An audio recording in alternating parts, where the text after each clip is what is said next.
Ang pagmamahal ay dumarating sa tamang oras at pagkakataon.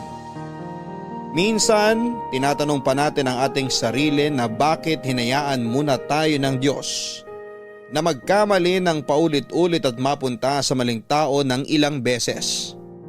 At bakit hindi na lang tayo ihatid sa mga taong nakatadhana talaga para sa atin. Madalas ay makikilala nga natin ang tamang tao para sa atin ngunit nasa mali namang panahon. Magkagayon pa man, nasa atin na lamang kung paano natin itatama ang panahon para sa tamang tao. Katulad na lamang ng kwentong ibabahagi sa atin ngayon ng kabarangay natin na si Allen, na bagamat natagpuan na ang tamang tao ay sinubok naman ng maling pagkakataon. Gusto mo na bang makarelate sa kanya? Alamin natin yan sa mga kwento ng pag-ibig, buhay at pag-asa sa nangungunang Barangay Love Stories. Dear Papa Dudut, magandang araw po sa inyo at sa mga loyal kabarangay na nakikinig ngayon. Itago nyo na lamang po ako sa pangalang Allen. 32 years old at kasalukuyang nakatira sa Kapalonga, Camarines Norte. Kasama ang aking butihing asawa at nag-iisa naming anak. Sumulat ako upang ibahagi ang mga maling nagawa ko sa buhay. Wala namang perpektong tao, ika nga nila. Lahat tayo ay nagkakamali pero nasa atin kung handa tayong itama ang pagkakamaling yon. At para na rin ipabatid sa lahat na kung ano man ang meron tayo o kung sino man ang taong nilaan ng Diyos para sa atin ay dapat tayong makontento at pahalagahan ang mga yon. Katulad ko na matagal na nangarap na makasumpong ng babaeng totoong magmamahal at magpapahalaga sa akin dahil sa dinami-rami ng babaeng nakarelasyon ko, ay wala isa man sa kanila ang sineryoso ako. Mabait ako kahit sinong taga sa aming lugar ay alam yon. Yung tipong kahit na walang-wala ako ay nagagawa ko pa rin tumulong sa iba. Palabiro din ako at mahusay ako makisama sa mga taong nakapaligid sa akin. Pero napagtanto ko na hindi sapat na mabait at matulungin lamang ako kapag nagmahal na ako at pumasok sa isang relasyon. Hindi ko masasabing nagkukulang ako sa kanila dahil lahat ibinigay ko. Pagmamahal at pag-aalaga. Masipag din ako magtrabaho dahil ayaw kong magugutom sila sa poder ko, lalo pa at ako ang lalaki. At responsibilidad ko ang magiging pamilya ko. Pero kung may tuturing man nga na pagkukulang ang pagiging subsub ko sa trabaho dahil nawawalan na ako ng oras sa mga naging girlfriend ko, ay humihingi naman ako ng pasensya. Pilit kong ipinapaintindi sa kanila na hindi kami mabubuhay sa pagmamahalan at kailangan kong kumayod kung sakali man na biyayaan na kami ng anak. Pero sadyang kahit gawin mo ang lahat, ay kung iiwan ka ng isang tao ay iiwan ka talaga niya, Papa Dudut. Sa edad ko nga na 15 noon, Papa Dudut, ay maaga na ako nagbanat ng buto dahil sa hirap ng buhay namin sa probinsya. Na ultimo pag-aaral sa elementarya ay hindi ko na natapos pa. Hanggang sa magbinata ako noon ay wala akong inatupag kung hindi ang magtrabaho. Panay na nga ang sitasakin ng mga tao roon na wala naman daw akong asawa ay panay ang trabaho ko. Ang sagot ko naman sa kanila ay ayaw ko na kung kailan mag-aasawa ko ay doon pa lamang ako magtatrabaho. Palagi ko ring sinasabi noon na hanggat bata ako ay mamulat na ako sa mga ganong klaseng responsibilidad dahil balang araw nga ay magkakaroon ako ng sariling pamilya at gusto ko na lahat ng pangangailangan nila ay maibigay ko. Edad na 18 ay nakilala ko ang una kong girlfriend. Pero hindi kami nagtagal dahil masyado raw akong busy sa pagtatrabaho. Nalaman ko na lang na ipinagpalit niya ako sa tropa ko. Nagkaroon pa ako ng 3 girlfriend pero ganun lang din ang nangyari.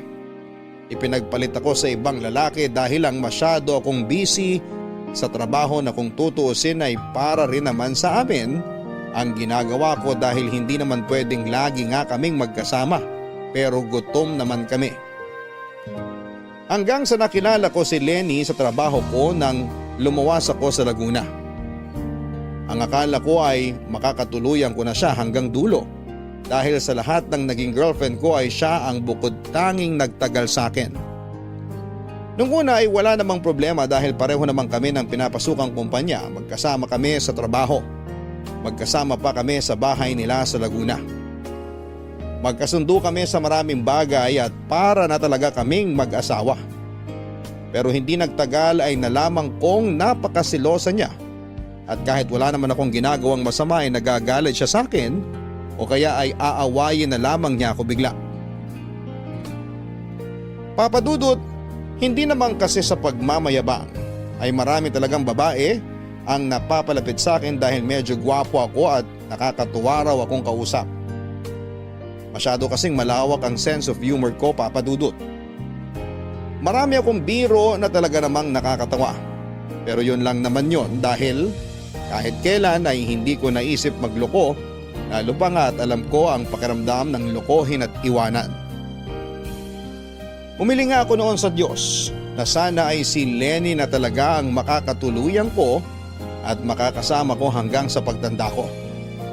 Pero dahil nga sa madalas na pag-aaway namin ay nakaramdam ako ng pagod. Pagod na intindihin siya palagi sa tuwing tinotoyo siya. Kung tutuusin nga ay umiwas na ako sa mga babae. Pati ang cellphone ko ay ibinigay ko na sa kanya para lamang matigil siya sa kakaselos niya ay wala pa rin. Sa kabila ng ginawa kong yon ay hindi pa rin siya natigil sa pang-aaway sa akin na dumating nga sa point na nasaktan na niya ako ng pisikal. Doon ako nakaisip na kung si Lenny ang mapapangasawa ko ay hindi magiging payapa ang dapat na tahimik na buhay may asawa ko. Dahil na rin sa palaging pag-aaway namin ay nawala ang pagmamahal ko sa kanya at napalitan na lang ng takot dahil kahit kailan ay wala isa man sa mga naging girlfriend ko ay pinagbuhatan ko ng kamay. Doon na nga ako nagpasya na umuwi na lamang sa amin sa Bicol at hindi ako nagpaalam sa kanya dahil alam kong hindi niya ako papayagan. Simula noon ay pinutol ko na rin ang anumang ugnayan na meron ako sa kanya. At kailan ko lang napag-isip na sana ay nakipaghiwalay ako ng maayos. Pero naroon na ako at malaya na ako mula sa relasyong puro na lamang away at sakitan. 3 taon ako naging single noon, Papa Dudut. Sinabi ko noon na hindi ako maghahanap ng babae na makakasama ko bagkus ay nagdasal na lamang ako sa Diyos. Nahihintayin ko na lamang ang tamang babaeng ibibigay niya sa akin kahit na sino o ano pa siya ay tatanggapin ko siya ng buong buo. Basta mamahalin at hindi niya ako lolokohin. Sa 3 taon ay yon lang palagi ang dinarasal ko. Hanggang sa makilala ko si Ria, kaibigan siya ng bayaw ko. Napakasarap pakinggan ang boses lalo na ng tawa ni Ria. Masaya din siyang kausap. Ganun muna ang naging sistema namin, Papa Dudut. Tawanan lang muna hanggang sa panaytawag na nga rin ako sa kanya sa Facebook dahil inaabot na kami ng madaling araw sa pag-uusap. Doon ko nga napag-alaman na isa siyang single mom at mas matanda sa akin ng 5 taon. Pero nagtaka ko noon dahil 1 linggo ay hindi siya nag-online sa Facebook. Kaya naman nag-worry ako na baka iniwasan niya ako, pero makalipas nga ang 1 linggo ay muli siyang nagparamdam sa akin. At doon ko nga nalaman na nagkatrangkaso pala siya, Papa Dudut.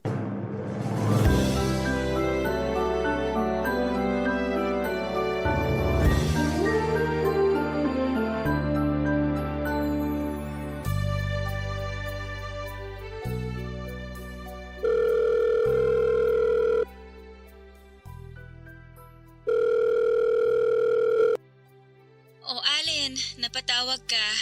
Kumusta na pakiramdam mo? Okay naman ako, medyo pagaling na. Ikaw ba? Ayos na ako. Nakausap na ulit kita eh. Bakit? Na-miss mo ba ako? Kung sabihin ko bang oo, pagtatawanan mo ba ako? Hindi. Ba't ko naman gagawin yun? Sa lagay, na-miss mo nga ako. Oo. Kung ano-ano ngang naisip ko nung di kita nakitang online sa Facebook eh. Ano naman ang naisip mo? Ayun nga. Naisip ko na baka ayaw mo na akong kausap. Naisip ko rin na baka iniiwasan mo na ako. Ba't ko naman gagawin yun? Tsaka ba't mo naisip yan? Siguro hindi ako magpaparamdam sa'yo o iiwas ako sa'yo kung may kasalanan ka or may nagawa kang hindi ko gusto. Pero wala naman ako natatandang may nagawa ka sa akin eh. Oo, wala nga akong nagawa sa'yo kaso yun yung pumasok sa isip ko nun eh. Alam ko namang marami kang kachat kaya posible talagang makalimutan mo ko. Kasi bago mo pa lang naman akong kakilala. Advance ka naman mag-isip. Nagkatrangkaso lang ako kaya hindi ako online. Pero ngayon okay na ako. Buti naman umokay ka na. Nag-alala talaga ako sa'yo eh. Salamat sa pag-aalala mo ha. Wala yun. Tsaka sa totoo lang, kinabahan ako nung bigla na lang di kita nakausap. Akala ko bigla ka na lang nagsawa eh. Ang pagkakakilala ko kasi sa mga babae, madaling magsawa. Huwag mo akong kinukumpara sa ibang babae. Hindi ako katulad nila. Pasensya ka na. Halos lahat kasi ng nakilala kong babae, napakabilis magsawa. Ay, ibahin mo ako. Magsasawa siguro ako kung alam kong hindi ka naman interesadong kausap ako. Tsaka, bakit naman ako magsasawa? Ang saya mo ngang kausap. Tapos nakakatawa pa yung mga joke mo. Natutuwa talaga ako sa'yo. Talaga? Oo nga. Ito ka lang laging niloloko eh. Hindi naman. Nasanay lang din kasi ako na parati tayong magkausap eh. Araw-araw, maghapon, magdamag. Kaya sinong di mag-iisip kung yung taong lagi mong kausap biglang mawawala ng isang linggo? Gusto ko talaga mag-Facebook na may trangkaso ako. Kaso sobrang sama talaga ng pakiramdam ko. Sumasakit yung ulo ko kapag nakatutok sa cellphone. Sinong nag-asikaso sa mga anak mo? Ako? Wala naman ibang mag-aasikaso sa kanila kundi ako lang. Ako lang naman kasi naiiwan dito sa bahay. Si mama araw-araw nasa trabaho. Buti kaya mo. Nanay ako, hindi pwedeng hindi ko kayanin no. Kahit may sakit ako, hindi tumitigil ang responsibilidad ko sa kanila. Minsan ba hindi mo naisip na makipagbalikan sa dati mong kinakasama? Hindi. Kahit bigyan ng pagkakataon, hindi na ako babalik sa toxic na relasyon namin. 3 anak mo. Dapat may katuwang ka sa pag-aalaga sa kanila. Kaya ko naman sila alagaan ng mag-isa lang ako. Hindi ko kailangan ng katuwang sa buhay tapos ganun lang din naman ang magiging ugali. Sa una lang magaling tapos pag may problema hindi ko maaasahan. Hindi naman ako ganun. Ang ibig kong sabihin, hindi naman lahat ng lalaki ganun. Meron pa rin namang mga matitino. Tsaka yung kayang panindigan yung responsibilidad hanggang dulo. Wala naman akong sinasabi. Nag-overthink ka na naman eh. Hindi naman ako nag-overthink. Ang sinasabi ko lang, huwag mong isara ang puso mo para sa panibagong pag-ibig. Nagsalita ang 3 years ng single. Oo, 3 years na akong single pero di naman ibig sabihin nun sarado na ang puso ko. Ayoko lang na hanapin ang pag-ibig. Hayaan ko na lang na kusa siyang dumating sa akin. At kapag nangyari yun, kahit sino pa siya o ano pa siya, mamahalin ko siya at tatanggapin ko siya ng buong buo. Swerte pala ng babaeng mamahalin mo. Hindi naman. Baka nga ako ang swerte sa kanya pag nagkataon.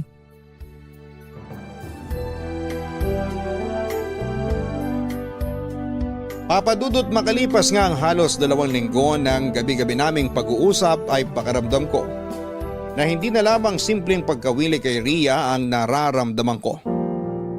At mas nabigyang linaw ko ang nararamdaman ko para sa kanya nang kinailangan ko magtrabaho noon sa malayong parte ng Bicol sa Panganiban. Ibinalita ko yon kay Ria at labis siyang nag-alala para sa akin na kahit magkaibigan lamang kami ay gano'n na lamang ang pagiging concern niya sa akin. Nasabi ko kasi sa kanya na delikado ang trabahong pupuntahan ko, kung saan ay maghuhukay kami ng ginto sa isang napakalalim at makipot na balon. Maging ako ay kinakabahan sa trabahong yon dahil napakaraming pumasok sa isipan ko na posibleng masamang mangyari. Pero dahil nakapangako na ako sa kumpare ko noon na sasama ako sa kanya, sa trabahong yon ay nahiya na akong umatras. Pinaalalahanan nga ako noon ni Ria na palaging mag-ingat at magdasal bago lumusong sa ilalim at ganun din daw ang gagawin niya. Palagi raw niyang isasama sa kanyang mga panalangin ang kaligtasan ko. Nagpaalam nga ako sa kanya noon na magtitiis muna kami na hindi kami mag-usap, lalo pa't walang signal sa lugar na pupuntahan ko. 1 linggo nga ang paalam ko sa kanya noon pero 2 araw pa lamang ay bumalik na ako ng Kapalonga dahil hindi na rin ako nakatiis nang hindi kami nag-uusap. Kaya nga nang makabalik ako sa amin ay agad ako naghulog ng piso wifi at tinawagan siya.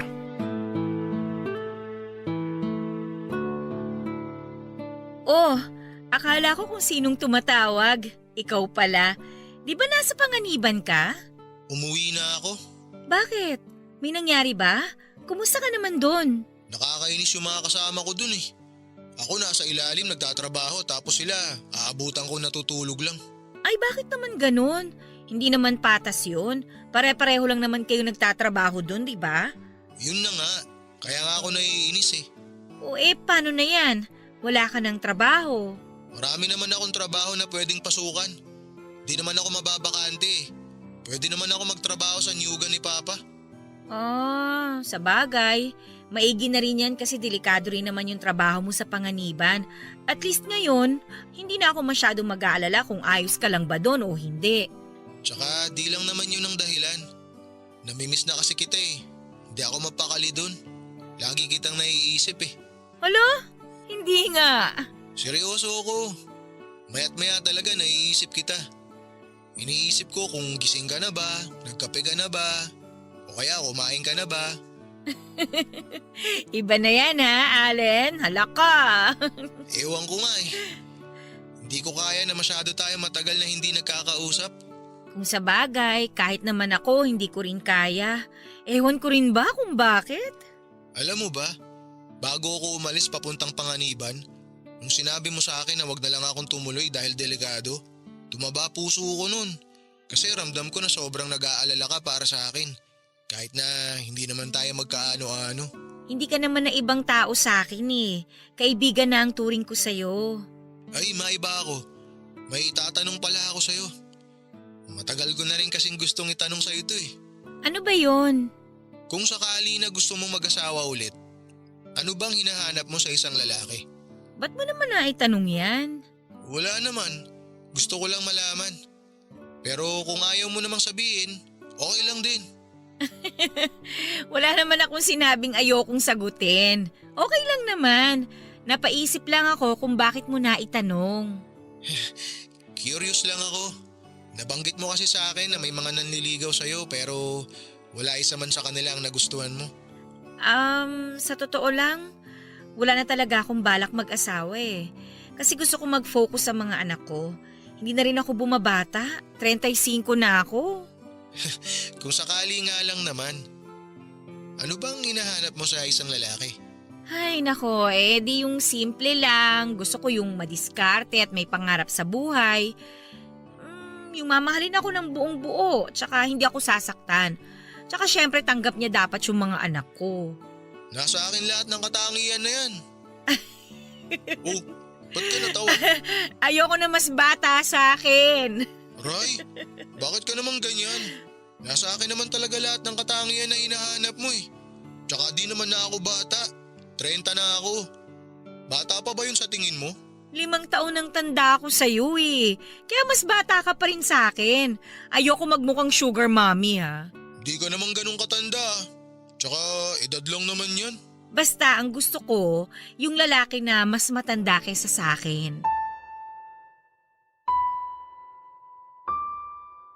Papadudot nang sabihin sa akin yon ni Ria ay parang pinanghinaan ako ng loob at nawalan ako ng pag-asa.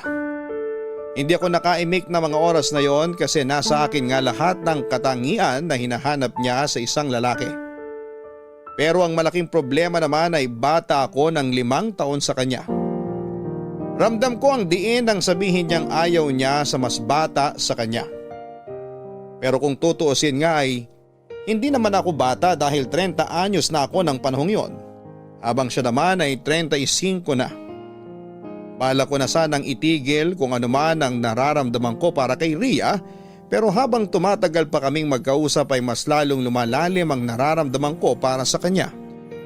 Na hindi na lamang yon simpleng pagkagusto sa kanya. Magkagayon pa man ay hindi na bago ang pakikitungo niya sa akin at nanatili kaming mabuting magkaibigan. Nakahiligan na rin namin ang paglalaro ng online games. At kapag hindi naman kami naglalaro ay magkausap lamang kami lagi sa cellphone. Sa kabila rin ng sinabi niya na ayaw niya na mas bata sa kanya, nanligawan ko pa rin siya ng palihim. Lagi akong nagpapahiwatig at nagjo-joke ng kung ano-ano para lamang mapatawa siya dahil gustong-gusto ko talaga siyang nakikita at naririnig na tumatawa. Lalo na sa tuwing alam kong may mabigat siyang dinadala. Masaya na ako na mapasaya siya sa mga simple at corny kong jokes. Dahil nga palagi kaming magkausap ay alam na alam ko na kung kailan siya talagang masaya at kung kailan siya may iniisip. Bagamat may problema siya ay hindi niya yon pinapahalata. Pero dahil nga lagi ko siyang kausap ay kabisado ko na kung may dinaramdam siya, papadudot. Halos lahat nga ng matatamis na salita ay nasasabi ko kay Ria. Hindi dahil binobola ko siya kundi dahil sa iyon talaga ang nararamdaman ko. Sa bawat pag-uusap nga namin ay unti-unti kong naikikwento sa kanya ang tungkol sa buong pagkatao ko. Wala na nga akong maitatago dahil halos lahat ay nasabi ko na sa kanya. Simula sa pamilya ko, sa ugali ko, maging ang mga nakaraang kong relasyon ay naikwento ko na sa kanya. Ang hindi ko lang noon alam ay unti-unti na rin palang nahuhulog ang loob niya sa akin. Nang isang beses na mag-usap kami at sinabi ko ang totoo kong nararamdaman sa kanya. Dahil hindi ko na rin kaya pang itago yon. Sa bawat araw na lumilipas na pilit kong tinatago ang nararamdaman ko, ay mas lalo lamang tumitindi ang pagmamahal ko sa kanya. Kaya nang hindi na ako makatiis ay nilakasan ko ang loob ko at umamin na ako sa kanya. Nung una ay hindi nagsalita pero inamin niya rin na maging siya ay may nararamdaman na para sa akin. Nang marinig ko ang sinabi niyang yon ay tila ako ang idinuyan sa alapaap sa sobrang tuwa. Hindi ako makapaniwala na ang babaeng gustong gusto ko ay may nararamdaman din para sa akin. At dahil hindi nga ako makapaniwala ay nakailang tanong pa ako sa kanya kung tama ba ako ng pagkakarinig o nabibingil lamang ako. Natatawa siya noon na sinabing hindi ako nagkamali ng pandinig dahil totoong gusto niya rin ako. Sobrang saya ko na nabali ko ang isang pamantayan niya sa pagpili ng lalaki. Kaya naman agad akong nagpaalam sa kanya na kung maaari ay ligawan ko siya at agad naman siyang pumayag. Itinuloy ko lang noon papadudot ang mga nasimulan ko at sinigurado ko na mararamdaman niyang lahat ng oras at atensyon ko ay nasa kanya. Walang araw na hindi ko sinasabi sa kanya kung gaano ko siya kagusto. Hanggang sa umabot ng 2 buwan ang panliligaw ko sa kanya dahil buwan ng Mayo mismo ang kaarawan ko ay sinagot niya ako. At hindi ko may paliwanag noon ang sayang nararamdaman ko. Happy birthday, mahal! Thank you, mahal. Grabe. Kababasa ko lang sa message na pinost mo sa wall ko. Di ko may paliwanag yung saya ko. Masaya ka ba talaga? Oo, sobrang saya. Alam mo yung naantig talaga yung puso ko sa message mo sa akin sa post mo?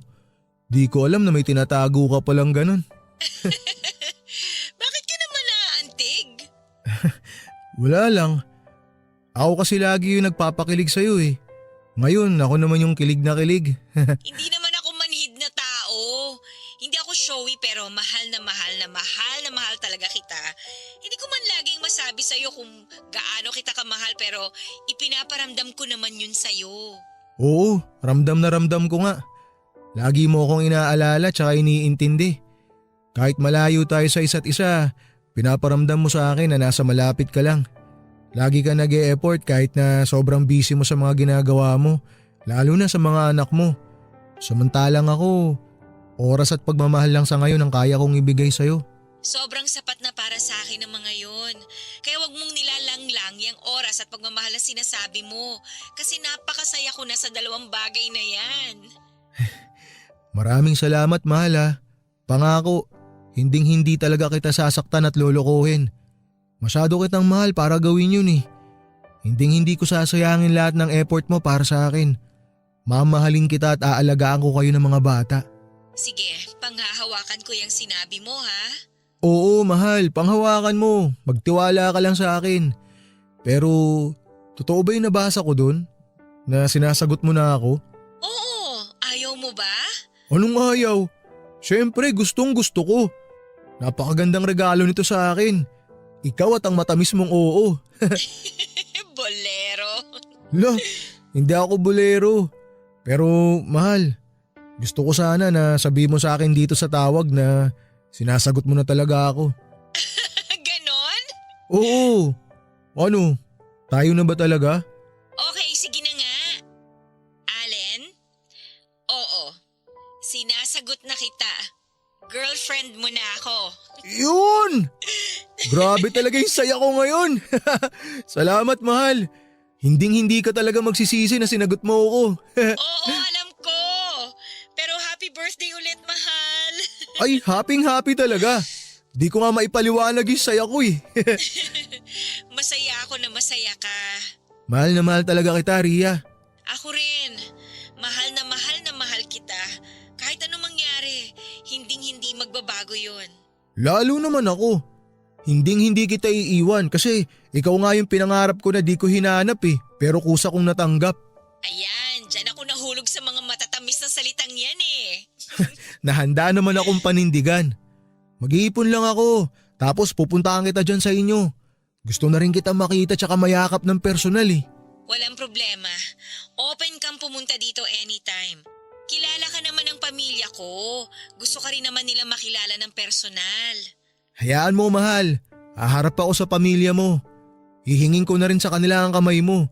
Kasi ayaw na talaga kitang pakawalan eh. Anong ibig mong sabihin? Gusto ko na nga kayong iuwi dito sa Bicol eh. Pero syempre, kakausapin ko muna ang pamilya mo. Magpapaalam muna ako ng maayos sa kanila. Sigurado ka ba? Oo naman. Sigurado ako na ikaw na ang babaeng gusto kong makasama hanggang sa pagtanda. Eh, ikaw ba? Siyempre gusto ko yun. Pero remind lang kita ha. 3 ang anak ko. Naisip ko na yan. Mahal na mahal kita at ang mga anak mo. Ituturing ko sila na parang tunay ko ring anak. Pangako? Oo, pangako. Tanggap na tanggap ko ang buong pagkatao mo. At kasama sa mga minahal ko sa'yo, yung mga anak mo. Salamat ha. Salamat kasi mahal mo ko. Huwag kang magpasalamat, mahal. Kasi deserve mo naman talaga ang mahalin ng todo.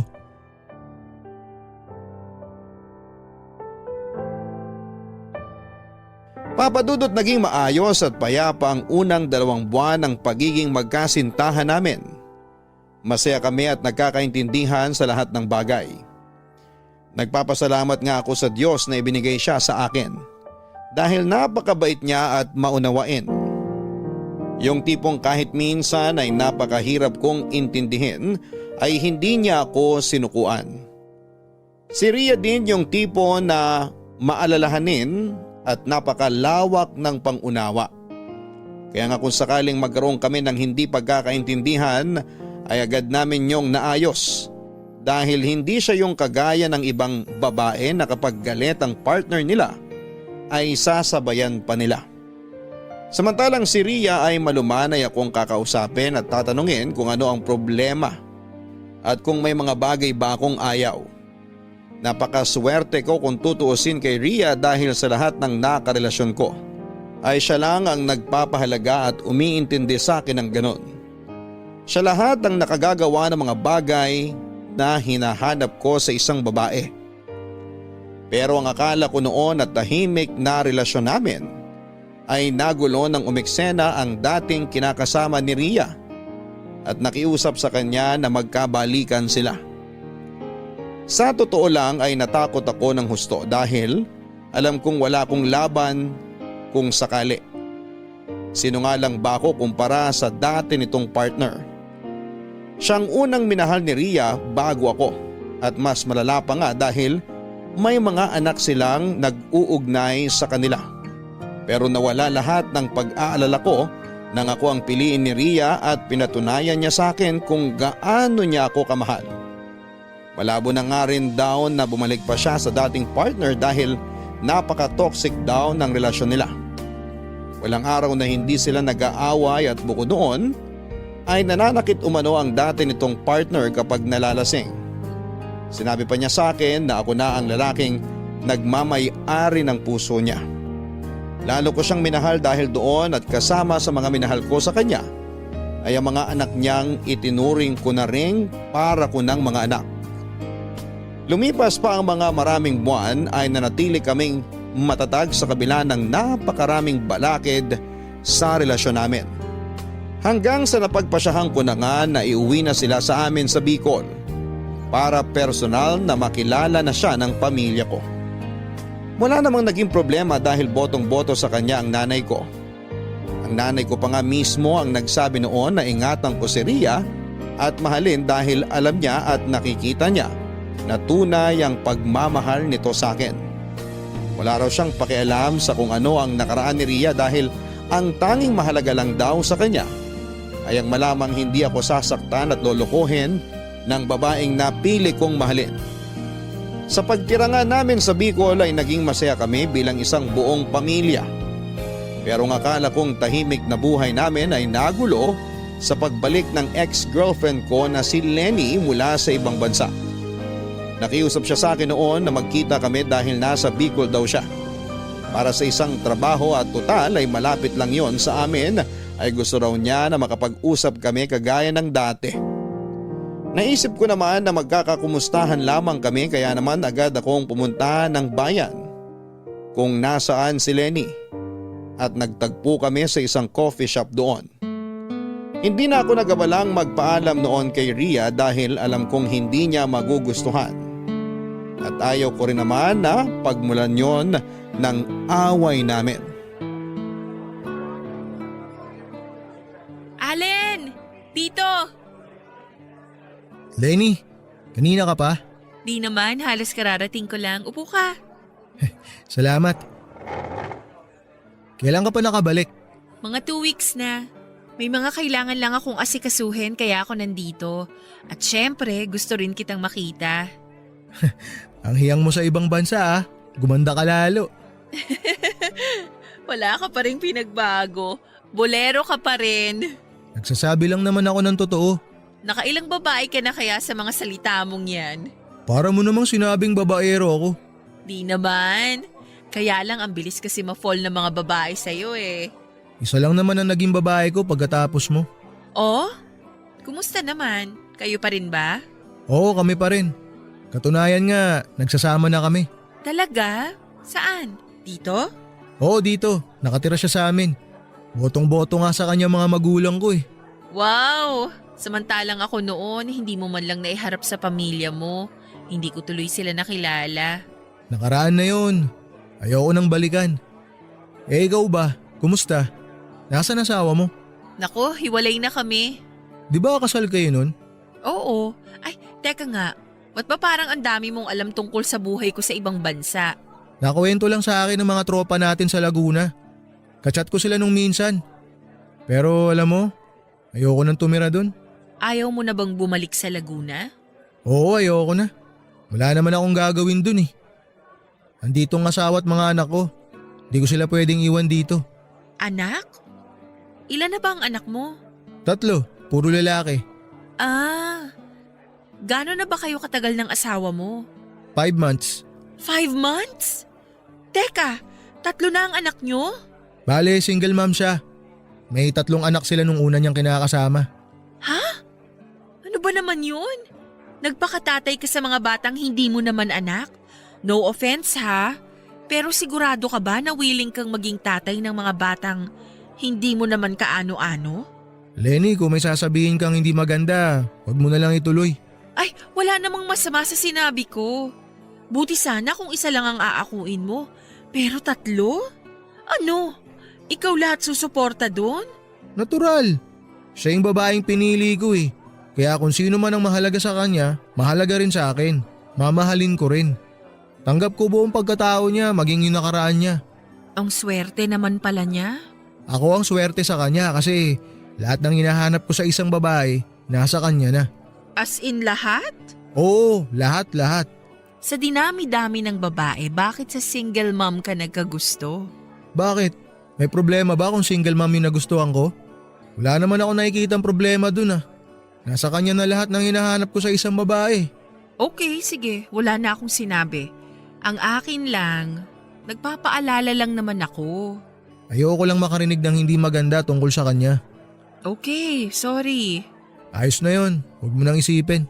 Alam ba ng kinakasama mo na nakipagkita ka sa akin? Hindi, O ba't hindi mo sinabi? magsiselos sa'yo yun. Kahit wala namang dapat pagselosan. Ex mo ko. Rason na yon para magselos siya. Maiba tayo, ikaw naman ang magkwento. Ano nangyari sa inyo ng asawa mo? Ay nako, babaero na, nananakit pa, malayong malayo sa'yo. Nagkaanak ba kayo? Hindi nga eh, pero okay na rin yon. At least wala nang mag-uugnay sa amin. Ikaw kasi bigla ka na lang nawala nang walang paalam. Umuwi ka rito nang hindi man lang nagpasabi. Tapos hindi ka na nagparamdam. Napag-isip-isip ko lang na hindi tayo para sa isa't isa. Sana man lang nakipaghiwalay ka sa akin ng maayos. Bakit? Kung nakipaghiwalay ba ako sa'yo, papayag ka? Siyempre hindi. Yun na nga. Kaya nga umalis na lang ako nang walang paalam eh. Pero isipin mo, wala tayong closure. Hindi tayo nagkaroon ng maayos na paghihiwalay. Di na natin maabot yung maayos na paghihiwalay na yan. Palagi na lang tayo nag-aaway nun eh. Sa tingin mo ba magiging payapa pa pagsasama natin? Nagbago na ako, Allen. Hindi na ako yung dating Lenny. Wala na ako nararamdaman para sa'yo. Mahal na mahal ko na si Ria. Kahit katiting, wala na. Kasi ako meron pa eh. Wala na talaga. Kilala mo ako. Oo na. Once nawalan ka ng feelings sa isang tao, hindi na yun maibabalik. Pero kahit friends ba, hindi na pwede? Magagalit si Ria kapag nalaman niya na ipagkaibigan pa ako sa'yo. Eh di wag mong ipaalam. Di naman pwedeng lahat kailangan siyang magdesisyon. Ay, bahala na. Ayan, friends na tayo ulit ha.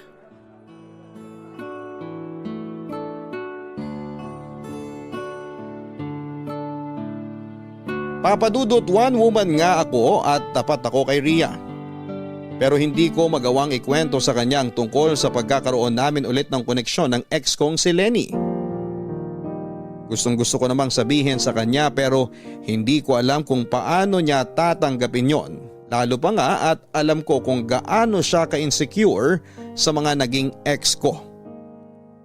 Sa totoo lang ay wala naman akong balak lokohin siya at palagi kong sinasabi sa kanya na siya lamang ang babaeng minamahal ko.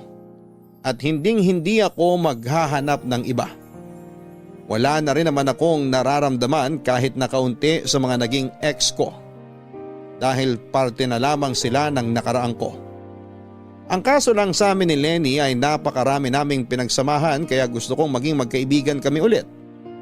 Pero hanggang doon lamang yon.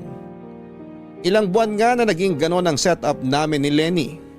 Lagi kaming nagkaka-chat sa social media kapag hindi nakikita ni Ria. Wala namang kaming ginagawang masama ni Lenny pero ayaw ko na magalit sa akin si Ria kapag nalaman niyang nakikipag-usap pa ako rito. Wala namang kaso sa akin na maging magkaibigan kami ulit ni Lenny dahil bago ko pa man siya maging girlfriend noon ay naging matalik muna kaming magkaibigan. Pero kagaya nga ng sinabi ko na kapag nawalan na ako ng pagmamahal sa isang tao ay hindi na yon maibabalik. Kaya namang kampante ako na maging magkaibigan kami ni Lenny. Dahil alam ko sa sarili ko na hindi na babalik ang pagmamahal ko sa kanya. At si Ria na talaga ang babaeng gusto kong makasama habang buhay.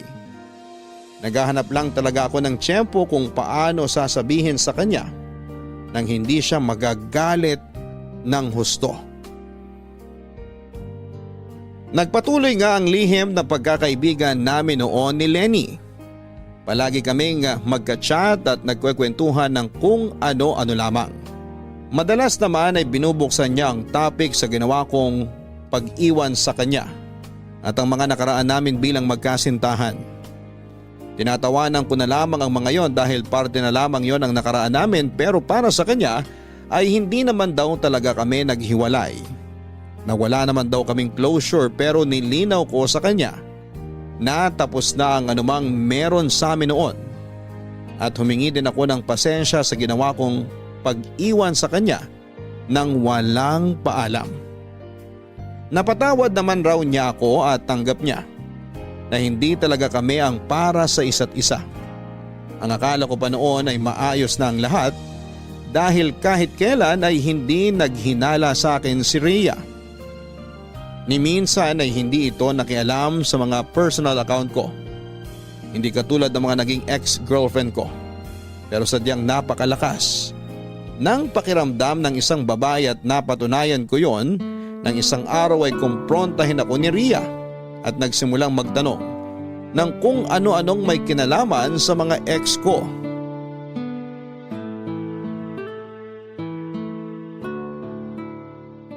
Mahal, kanina ka pa tahimik ah. Inaalo kita ng kape kanina, tumanggi ka. May problema ba? Hindi ko alam. Pero baka ikaw. Baka may gusto kang sabihin. Ano naman sasabihin ko? Hindi ko alam. Kaya nga tinatanong kita eh. Nagdadahilan ka na naman eh. Kung may problema ka, sabihin mo na. Huwag mong ibalik sa akin. Ikaw ang tinatanong ko. Eh paano nga kita sasagutin? Di mo linawin kung anong gusto mong sabihin ko. Nakabalik na ba galing ibang bansa si Lenny? Oh, ba't natahimik ka? Kung may gusto kang sabihin, sabihin mo na. Habang mahaba pa ang pasensya ko. Bakit? Anong gagawin mo kung maubos pasensya mo? Sasaktan mo ako? Anong sasaktan ang pinagsasasabi mo dyan? Para ka kasi nagbabanta eh. Ang akin lang, wag na wag kang magsisinungaling sa akin.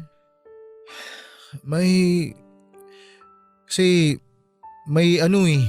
Anong ano? May ugnayan ulit kami ni Lenny. Pero wala lang yun. Magkaibigan lang kami nun. Wala lang yon? Pero tinago mo yung tungkol doon? Pati mga usapan niyo sa chat puro deleted? Mahal naman eh. Alam mo naman kung gaano kita kamahal, di ba? Si Lenny, ex ko lang yun. Magkakaibigan lang talaga meron kami. Ang punto ko, bakit hindi mo sinabi? Bakit inilihim mo sa akin ang tungkol sa kanya? Kasi nga, wala lang yun. Di ko rin sinabi sa'yo kasi alam ko na magiging ganyan reaksyon mo. Kung kaibigan lang siya, hindi mo dapat tinago ang tungkol sa kanya. Hindi mo dapat binura yung chat ninyo. Kasi dahil sa ginawa mong yan, mas lalo akong nag-iisip na baka hindi lang kayo magkaibigan. Wala lang talaga yun, promise. Yan nga mismo yung sinasabi ko eh. Kaya hindi ko sinabi sa'yo kasi alam ko na magkakaganyan ka. At anong gusto mong maging reaksyon ko? Magtatalon ako sa tuwa dito? Ay! Ano? Magsalita ka, Allen! Ayusin mo, magpaliwanag ka para maintindihan ko yung rason mo. Ano ba bang ipapaliwanag ko? Eh iniisip mo na ngang may ginagawa akong kalokohan eh.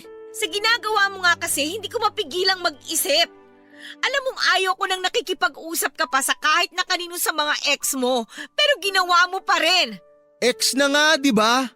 Parte na lang siya ng nakaraan ko. Ikaw ang pinili ko. Ikaw ang mahal ko.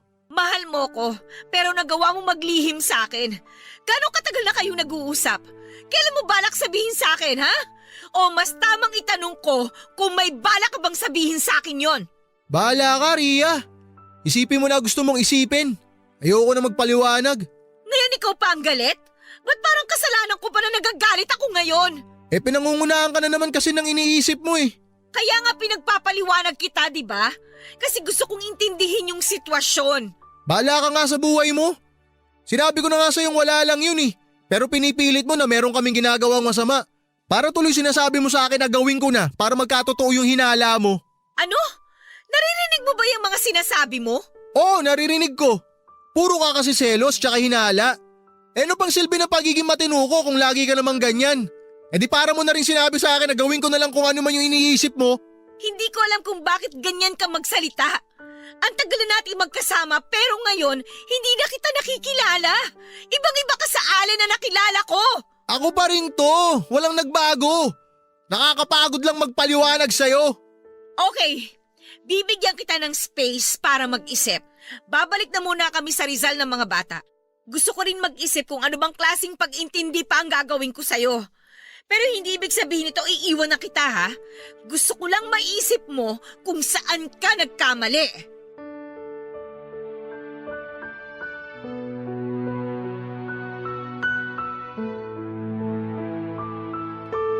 Papadudot sarado ang utak ko noon dahil sa mga sinabi ni Ria, kaya naman nang magpasya siyang umuwi ng Maynila kasama ang mga bata ay hindi ako tumutol. Naisip kong makakabuti na pansamantala muna kami maghiwalay at dumistansya sa isa't isa dahil nga sa nangyari. Pero ang sabi noon sa akin ni Ria ay mag-iisip lamang siya pero hindi niya ako iiwanan. Gusto lang daw niya na mag-isip ako kung ano nga ba talaga ang priority ko sa buhay at mag-isip ako kung ano ang matinding pagkakamali ko. Aminado naman ako na mali talaga ako sa bagay na yon. Kaya naman hinayaan ko na lamang siyang umalis. Sobrang guilty ko rin ng mga oras na yon dahil sa ginawa kong paglilihim kahit na wala naman talaga kaming ginagawang masama ni Lenny.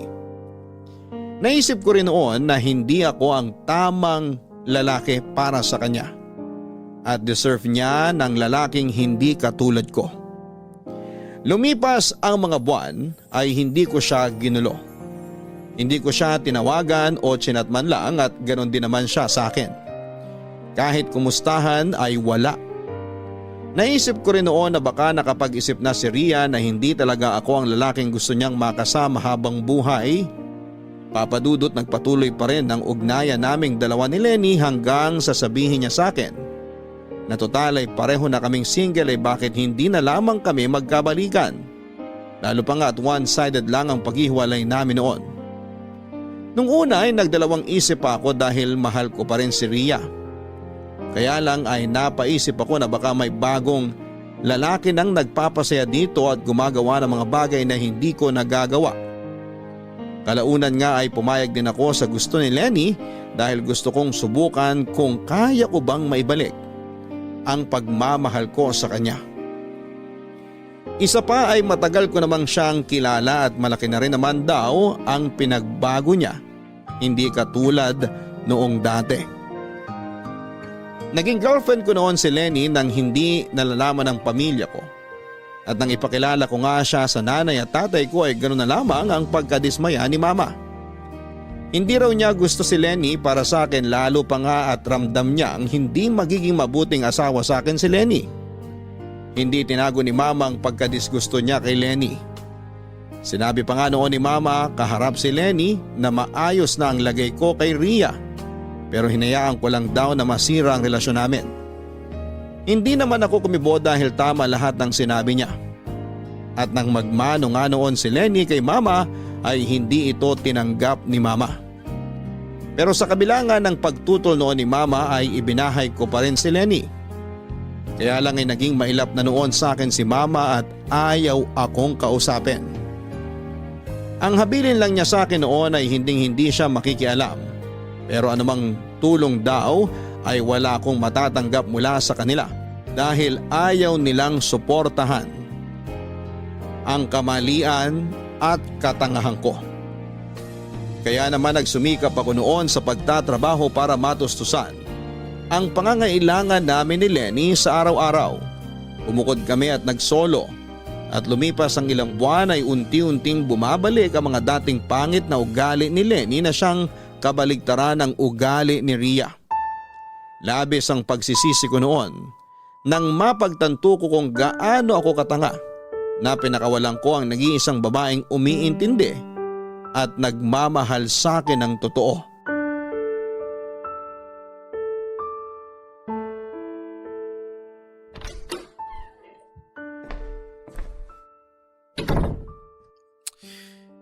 Lenny, Andiyan ka na pala, babe. kanina ka pa yata nakatutok dyan sa cellphone mo ah. May pinapanood lang akong drama. Alam mo ba kung anong oras na? Ha? Oh my gosh! Sorry, hindi ko napansin yung oras. Alam mo namang umuwi ako pag tanghali, di ba? Pagod na pagod ako sa trabaho tapos gutom na gutom rin ako. Tas ganito yung ko? Ang dumi ng sala? Dadalawa na nga lang tayo dito sa bahay, di mo pa maasikaso yung mga dapat asikasuin. Sorry na nga eh. Magluluto lang ako.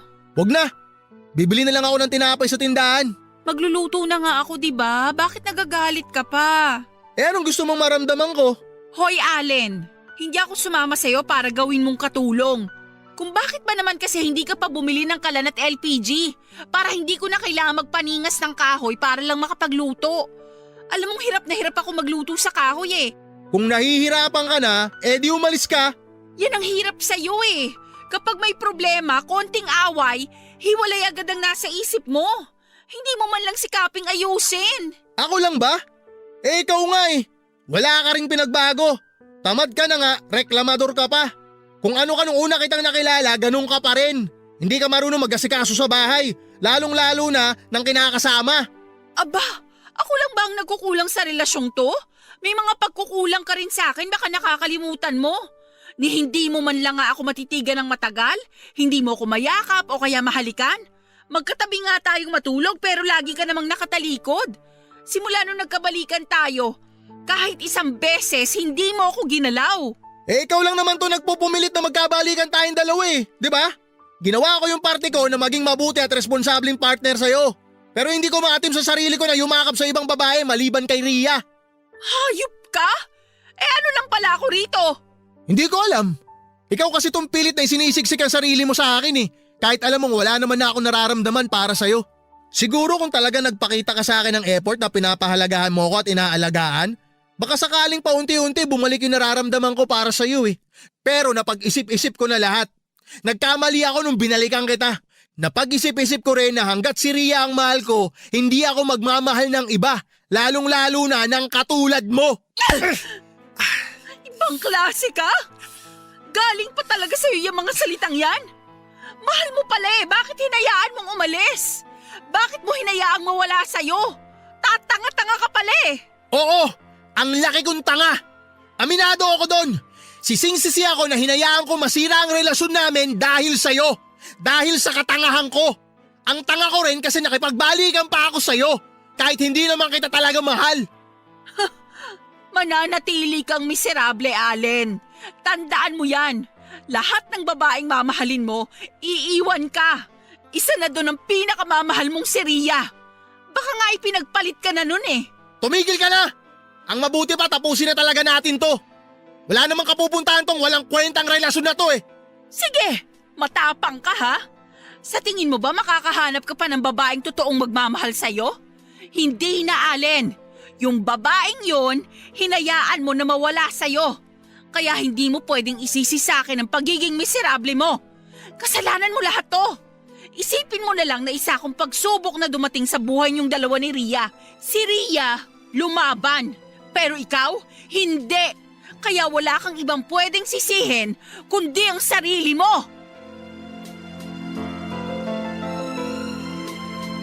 Papadudot, sobrang pagsisisi ang nararamdaman ko ng mga panahong naaalala ko kung paano ako pahalagahan at alagaan ni Ria. Pagpapahalaga na sinayang ko dahil lamang hindi kami nagkaintindihan at naging makitid ang utak ko na intindihin siya. Sinayang ko ang pagmamahal na ibinigay niya sa akin sa kabila ng mga panahong hirap na hirap siyang intindihin ako, pero pinili niya pa ring manatili sa akin. Doon ko nga rin na-realize kung gaano ko siya kamahal, dahil kahit na nagsasama kami sa isang bubong ni Lenny ay hindi na bumalik ang nararamdaman ko para sa kanya. At hindi ko magawang yakapin o hagkan man lamang siya. Dahil sa tuwing susubukan ko ay mukha ni Ria na malambing na nakangiti sa akin ang nakikita ko. Nasermonan pa nga ako noon ni Mama dahil kung kailan wala na raw sa akin si Ria ay doon ko lang hahanapin. Sa totoo lang ay walang sandali na hindi ko siya naaalala. At napagtanto ko kung gaano kalaki ang puwang na iniwan niya sa puso ko. Pero kapag naiisip ko na baka nakahanap na siya ng kapalit ko, ay nagiging makitid ang utak ko. Pero desidido ako noon na makita at makausap siya para lamang sa ikakatahimik ko kung talaga bang may iba nang nagmamay-ari ng puso niya. Dahil kung wala ay gusto kong ayusin ang nasira naming relasyon at pinangako ko na babawi ako. Ang sabi pa nga noon ni Mama ay susuportahan niya ako sa gagawin ko at huwag na huwag raw akong babalik sa Bicol nang hindi kasama si Ria at ang mga bata. Nang sabihin ngayon ni Mama ay wala akong inaksayang oras at agad akong lumuwas papunta ng Rizal para sadyain si Ria. Pero nang makarating ako sa kanila ay ang desmayadong mukha ng kanyang mama ang nabungaran ko. Bakas pa sa mukha ang gulat nito nang makita ako at tinanong ako kung ano ang ginagawa ko ron. Hindi na nga ako nagpatumpik-tumpik pa at sinabi ko kaagad ang pakay ko. Doon ko nga napag-alaman na matagal nang wala sa kanyang poder ang anak dahil may sarili na itong tinutuluyan. Papadudot kinapalang ko na ang mukha ko at nakiusap na kung maaari ay malaman ko kung saan ito nakatira at laking gulat ko nang pumayag kaagad siya. Papadudot sinamahan nga ako ng mama ni Ria sa bago nitong tinitirhan. At nang makarating kami sa bahay nito ay hindi ko napigilang mamangha. Kahit sa malit lamang yon ay napakaganda naman at napakalinis. Bungalow type ang bahay at may maliit na garden na sakto sa isang pamilya. Hindi ko lubos maisip na sa maiksing panahon ay guminhawa ng ganon ang buhay ni Ria. Alam kong may maayos siyang trabaho at madiskarte sa buhay pero hindi ko pa rin maiwasang bumilib sa kanya. Nakakalungkot mang isipin na umasenso siya nang hindi ako ang kasama niya. Ay masaya ako sa naging asenso niya. Abala ko noon na galang paningin sa paligid ng mahagip ko ang figura ng babaeng kay tagal kong kinasabikan. Nakatayo siya noon sa pinto at nagtatakang nakatingin sa akin. Hindi ko mapigilang humanga sa kanyang itsura dahil ang nooy payat na si Ria ay nagkaroon na ng laman kaya naman mas lalo itong sumeksi at gumanda. Halatang alagang-alaga ito at hindi ko mapigilang masaktan. Sa naisip ko dahil pinangako ko sa kanya noon na aalagaan ko siya at ibabalik sa dati ang malusog niyang pangangatawan. Pero ibang tao ang gumawa noon para sa kanya. Bagamat nagulat siya sa presensya ko ay agad niya kaming in-invite na pumasok sa kanyang bahay pero ang kanyang mama ay nagpaalam na aalis at merong pang trabaho. Nagbilin pa ito sa amin na mag-usap kami ng maayos at ayusin ang dapat na ayusin. Nagpakiramdaman kami noon sa sala ng kanyang bahay at kapwa kami tahimik pero ako na ang bumasag ng katahimikan. Ria, kumusta ka na? Ayos lang. Wala yata yung mga bata. Wala nga. Nasaan sila? Nasa dati kong kinakasama. Ha? Pero bakit? Pumayag ako na dun muna sila sa tatay nila. Pareho naman kaming kinabukasan ng mga bata ang importante. Oo nga, pero bakit ibinigay mo sila sa ex mo? Hindi ko naman sila ibinigay.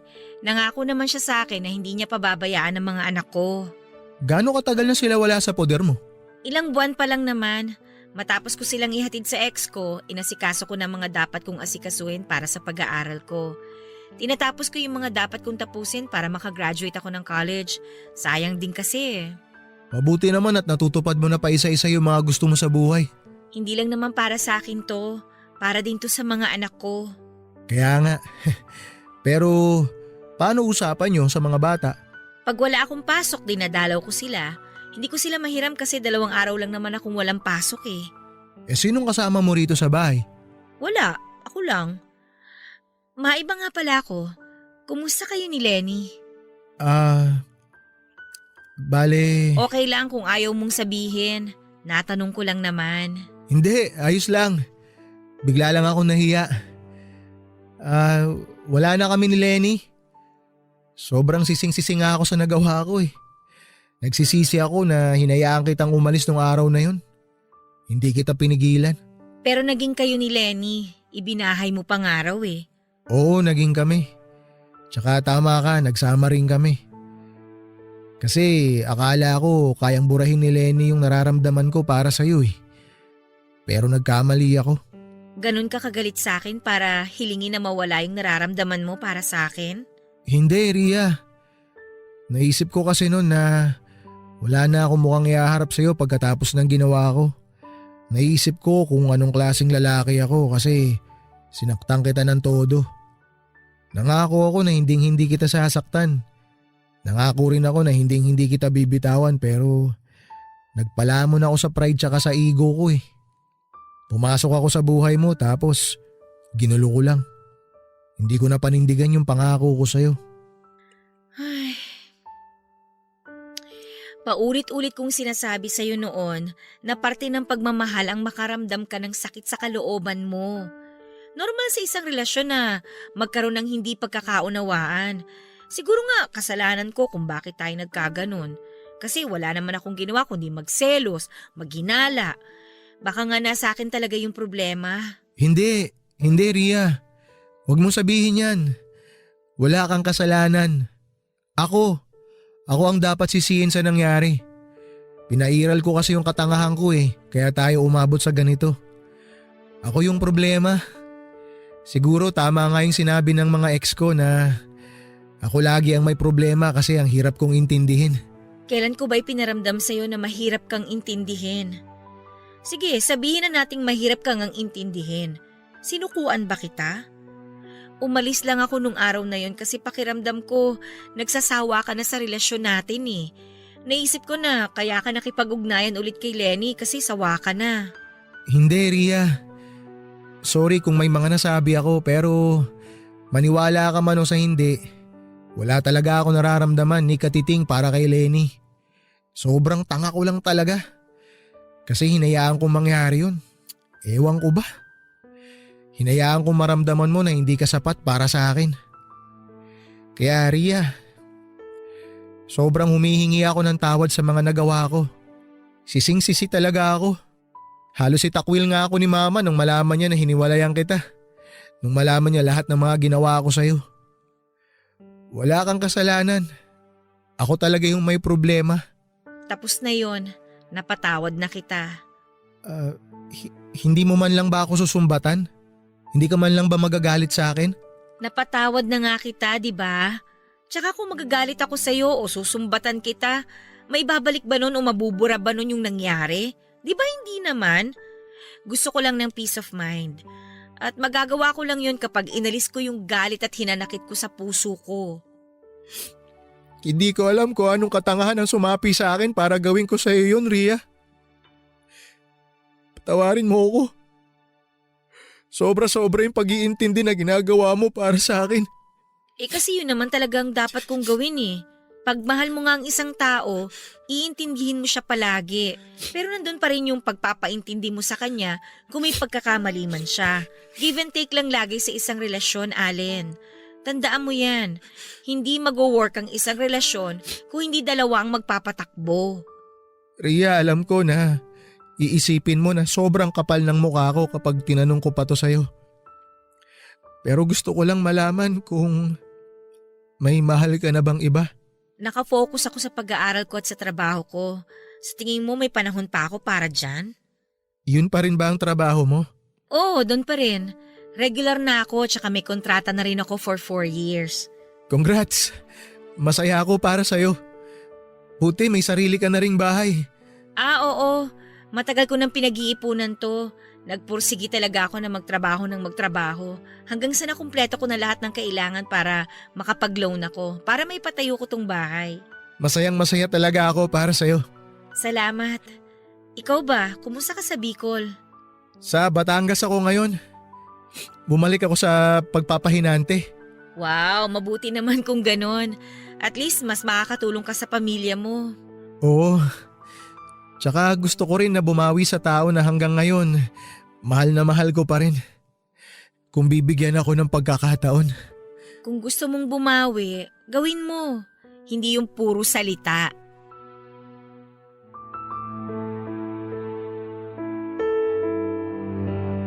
Sobrang dami nga naming napagkwentuhan noon, Papa Dudut, na para bang walang anumang alitan ang nangyari sa pagitan namin. Napaisip ako na posible pala yon na nakakapag-usap kami ng normal kahit na gano'n ang kinahinatnan ng aming relasyon. Pero mas nangibabaw sa akin ang kasiyahan sa kaalaman na hindi na nagkaroon pa ng lalaki sa buhay ni Rhea pagkatapos ko. Dahil nga doon ay umasa ako na baka sakaling may nararamdaman pa siya sa akin kahit na kaunti na lamang at handa akong gawin lahat para maging buo ulit yon.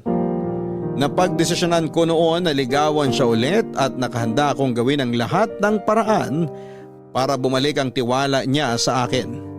Dahil alam ng Diyos na siya lamang ang minahal ko ng ganon at nagsisisi ako sa nagawa ko sa kanya.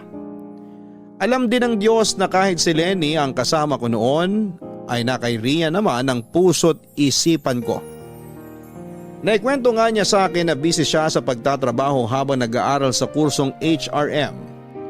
Natuwa ako na tinuloy niya ang pag-aaral niya dahil alam ko kung gaano niya kagustong makapagtapos ng pag-aaral kahit 35 years old na siya. Lalo pa nga at 1 taon na lamang ay graduate na siya.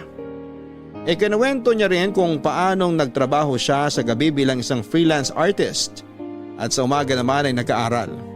Sa mga sinabi niyang yon ay hindi ko mapigilang mas lalong humanga dahil nakikita ko kung gaano siya kapursigido na maging asensado sa buhay. At plano rin daw niya na magbukas ng sarili niyang negosyo dahil katwiran niya ay hindi habang buhay ay may trabaho siya. Sobrang proud ako ng mga oras na yon dahil napakapambihira talaga niyang babae. Walang sino man ang kayang humigit sa kanya para sa akin. Papadudot naging magkaibigan ulit kaming dalawa at tuwing 2 linggo nga ay lumuluwas ako ng Maynila galing Bicol para lamang bisitahin siya at syempre ligawan. Hindi rin nagtagal ay sinagot niya ako sa pangalawang pagkakataon dahil wala naman daw siyang magagawa kung ako talaga ang minahal niya noong una pa lamang. Sa kabila ng kagustuhan naming magsama ay hindi muna namin ginawa yon dahil may mga trabaho akong naiwan sa probinsya namin na kailangan kong tapusin. Isa pa ay ayaw ko na si Rhea lamang ang nagtatrabaho. Gusto ko na kahit malit lang ang sahod ko ay maipagmamalaki niya ako bilang responsableng lalaki na anumang oras ay handang lumagay sa tahimik na buhay may asawa. Kahit na LDR nga kami noon ay kinaya namin. Lahat ng paraan ay ginawa namin para hindi namin maramdaman na malayo kami sa isa't isa. Palagi kong sinisigurado na kahit gaano ako kabala sa trabaho ay naglalaan pa rin ako ng oras para sa kanya. Dahil ayaw kong isipin niya na hindi ako seryoso sa pakikipagbalikan sa kanya. Kapag may sumusobra naman akong sahod sa pagpapahinante ko ay nagpapadala ako sa kanya ng pera para kahit papaano ay makatulong sa pag-aaral niya. Nung una ay ayaw niyang tumanggap ng tulong mula sa akin pero nagpumilit ako. Hanggang sa dumating nga ang araw ng kanyang graduation. At pinilit ko talagang lumuwas dahil gusto ko na makita siyang sumampa ng entablado at tanggapin ang kanyang diploma. Nang masaksihan ko yon ay halo-halo ang aking emosyon. Masaya ako na sobrang proud sa babaeng mahal na mahal ko. Sobra-sobrang pagmamalaki ko na siya ang babaeng minahal ko at ako naman ang lalaking minahal niya.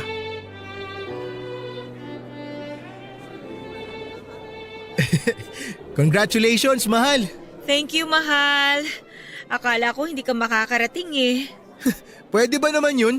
Graduation to ng pinakamamahal kong babae. Ay sus, nang bola pa. Totoo, di ako nang bobola. Di mo ba ramdam kung gaano kita kamahal? Ramdam na ramdam ko yung pagmamahal mo sa akin. Mabuti naman. Kasi kung di mo ramdam, dadagdagan ko pa para mas damang-dama mo. Ramdam ko na nga. Masaya ka ba? Siyempre naman. Masayang masaya ako. Kasi natupad ko na yung pangarap ko na makapagtapos ng pag-aaral kahit sobrang late na. Pero congratulations ulit ha. Sobrang proud na proud ako sa'yo, mahal. Natutupad mo na lahat ng pangarap mo. Salamat, mahal ha. Hindi ko naman magagawa to kung hindi mo rin ako sinuportahan eh. Mahal, sabi ko naman sa'yo eh. Ang katuparan ng pangarap mo, katuparan din ang sa akin. Masayang masaya ako sa lahat ng mga naabot mo sa buhay. Kaya nga sobrang thankful ako sa suporta mo. Hayaan mo at pangarap mo naman ang tutuparin natin. Alam mo ba kung ano pangarap ko? Oo, isang simple, masaya at buong pamilya. Tama. Yun lang naman ang gusto ko eh. Masaya na ako dun. Tutuparin natin yan. Kayang-kaya kitang bigyan ng simple at buong pamilya. Pagtutulungan natin yun, mahal. Ipinapangako ko na bubusugin ko kayo sa pagmamahal at pag-aaruga. Mas magsisikap ako para mabigyan kayo ng maayos na buhay. Sana nga, mahal. Ayoko na rin kasing maghanap pa ng iba eh. Gusto ko ikaw na yung makakasama ko hanggang sa pagtanda ko. Hindi na tayo bumabata. Dapat ang priority na lang natin ay ang maayos na kinabukasan natin at ng mga bata. Hayaan mo. Hindi ko na talaga uulitin yung pagkakamali ko noon. Dapat lang. Kasi pag inulit mo pa yon, hindi na talaga kita tatanggapin.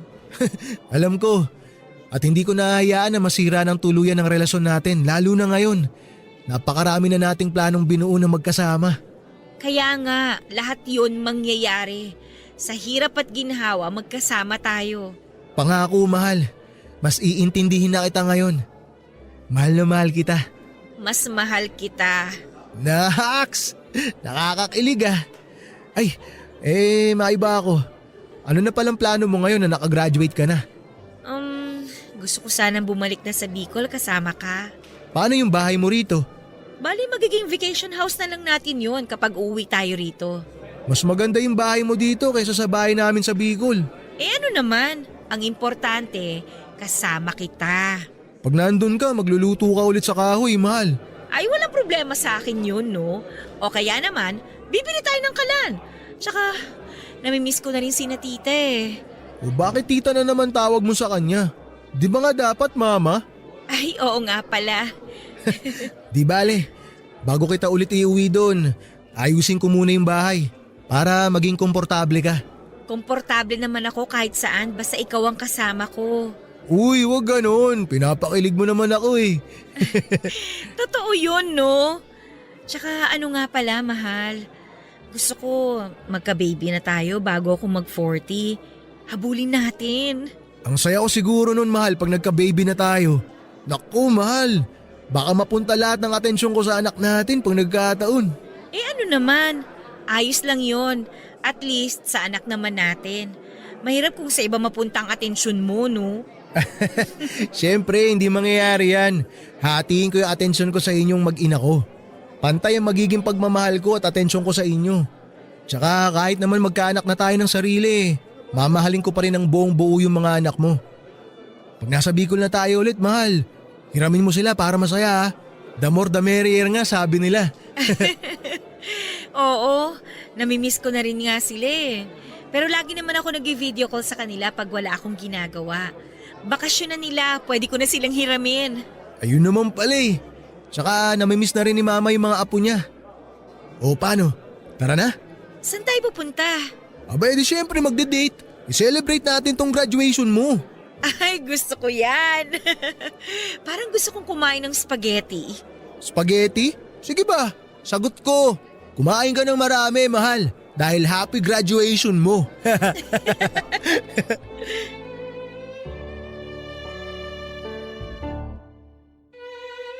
Papadudot, katulad nga ng aming plano ay nagsama kaming dalawa sa bahay niya ng mga ilang buwan. Pansamantala muna akong hindi umuwi ng Bicol noon para samahan si Ria sa negosyong gusto niyang itayo. May ipon din ako noon galing sa pagtatrabaho ko at ibinigay ko yon sa kanya para makapagsimula na kami sa negosyong gusto niya. Gusto ko kasing tulungan siya sa lahat ng gusto niyang gawin. Gusto ko na ako yung tao na maaasahan niya sa mga ganong kaimportanteng bagay. Lahat nga ng suporta ko ay ibinigay ko sa kanya dahil ang pangarap niya ay pangarap ko rin. Ang palagi ko ngang sinasabi sa kanya noon na matupad lang niya lahat ng pangarap niya ay siya na ring katuparan ng pangarap ko. Dahil kapag naabot na niya lahat ng mga pangarap niya, ay isang simple at masayang pamilya naman kasama siya ang hinihiling ko. Isang buwan nga lang ay nagdalang tao si Ria kaya naman nagplano kaming magpakasal. Sa totoo lang ay matagal ko na siyang gustong pakasalan pero ayaw ko naman na bigyan siya ng basta-bastang kasal. Kaya nga bumalik ako noon sa pagpapahinante. Palagi akong puyat at pagod sa biyahe pero sulit naman ang ibinabayad sa akin. Kada sahod ko nga ay nagtatabi ako ng pera para pambili ng singsing at para na rin sa gagastusin sa kasal. Plinano ko ang lahat ng hindi pinapaalam sa kanya dahil gusto ko siyang sorpresahin. Sa tagal kasi naming magkakilala at nagsasama ni Rhea ay hindi niya binanggit kahit isang beses ang tungkol sa kasal. Hindi ko alam kung ayaw niya ba o hindi lang niya naiisip. Pero kung ako lang ay gustong-gusto ko na siyang pakasalan dahil ayaw ko na siyang pakawalan. Hindi ko na kasi nakikita ang sarili ko na mabuhay nang wala siya. Laking pasalamat ko na nga lang talaga dahil sa kabila ng nangyari ay tinanggap niya pa rin ako at ramdam kong mahal na mahal pa rin niya ako. May mga pagkakataon lang talaga na hindi maiwasang mabuksan ang tungkol sa nangyari dati pero naiintindihan ko naman siya dahil ako ang may kasalanan. Hindi naman siya kagaya ng ibang babae na galit kapag naaalala ang kasalanan ng partner nila. Nagpapaalala lamang siya na huwag ko nang uulitin dahil kahit kailan nga raw ay wala siyang itinatago sa akin. At nangako naman ako na hindi na uulitin ang pagkakamaling naging sanhi ng muntik naming paghihiwalay at pagkakawalay. Di kalaunan nga ay binayaan kami ng isang napakagandang sanggol na babae. Papadudot yun na ang masasabi kong pinakamasayang araw ng buhay ko nang masilayan ko ang aking munting anghel. Napatanong ako kung ano nga bang napakagandang bagay ang nagawa ko para biyayaan ako ng isang napakabuting partner at ng isang munting anghel. Simula nga noon papadudot ay nangako ako sa aking sarili na kahit na anong mangyari ay bubusugin ko sa pagmamahal at pag-aaruga ang pamilyang binuo ko. Hindi nga rin nagtagal ay nagpakasal kami sa huwes at hanggang ngayon ay masaya at nananatiling matatag ang aming pagsasama. Na kahit maraming balakid ay natagpuan namin ang isa't isa na nasa tamang panahon na. Marami mang panahon ang nasayang, mga luhang nawala na hindi mabilang. Sa pagpapahinga ay maraming napagtanto na may tamang panahon kung tama at karapat-dapat ang tao na iyong hinihiling. At dito na nga nagtatapos ang aking kwento na sana'y magsilbing leksyon sa mga lalaking may kapareho kong karanasan. Maraming salamat po Papa Dudut sakali man na isa itong sulat ko sa mapalad na mapili ninyong basahin sa araw na ito sa Barangay Love Stories. More power sa inyong programa. Ang inyong forever kapuso at kabarangay, Allen. Maraming salamat Allen sa pagbabahagi mo ng iyong kwento ng pag-ibig. Totoo nga naman ang kasabihan na may tamang tao na darating sa atin pero madalas ay sa maling pagkakataon. O di kaya ay pareho kayong nasa maling panahon at kailangan nyo lamang ng sapat na oras upang maging tama yon. Ang mahalaga lamang ay alam ninyo sa inyong mga sarili na kung darating man, ang tamang panahon na yon ay dapat na itong pangalagaan at huwag hayaang masayang. Hanggang sa muli mga kapuso, ako po si Papa Dudut sa mga kwento ng pag-ibig, buhay at pag-asa sa Barangay Love Stories number 1. Sabay-sabay nating pakinggan ang iyong kwento ng pag-ibig, buhay at pag-asa. Ipadala lang sa barangaylovestories@yahoo.com. Nagustuhan ng iyong napakinggan? Ituloy yan via live stream sa www.gmanetwork.com/radio.